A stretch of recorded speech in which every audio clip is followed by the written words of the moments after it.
Hello friend, রাত থেকে প্রচুর বৃষ্টি হচ্ছে।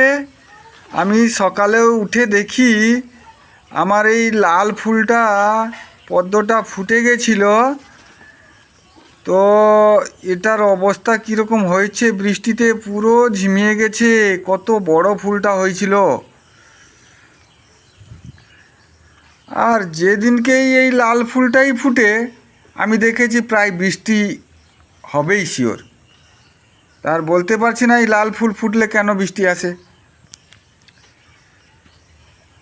এ যদিও 2-4 দিন থাকতো, কত বড় ফুটেছিল ফুলটা, আহা। যাই হোক, এই পাতাটা ছিল বলে, নাহলে তো এটা ভেঙে পড়ে যেত। এই পাতার উপরে ঢলে পড়েছিল বলে ফুলটা আছে। আমাকে ধরে থাকতে ইচ্ছে হচ্ছে, মানে ফুলটাকে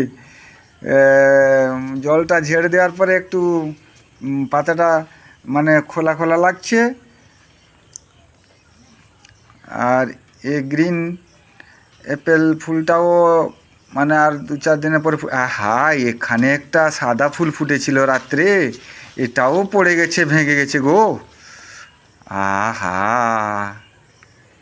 না ভাঙেনি, এটা গোড়া থেকে উল্টে পড়েছে। এটা গোড়া থেকে উল্টে পড়েছে। এটাকে একটা খাঁচি দিয়ে বেঁধে থাকলে, আমি বেঁধে দেব, দিলে যদি 2-4 দিন থাকে। এটাও বড় হয়েছিল, কিন্তু এই বৃষ্টির জ্বালায় এটাও মানে সুস্থ থাকবে না, কারণ এটাও ঝিমিয়ে পড়েছে রাত্রে।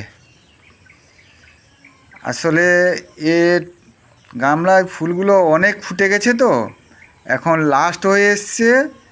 তার জন্য আর তো খুব ওভার সাইজ বড় ফুল ফুটবে না। রাখছি বন্ধুরা, টাটা।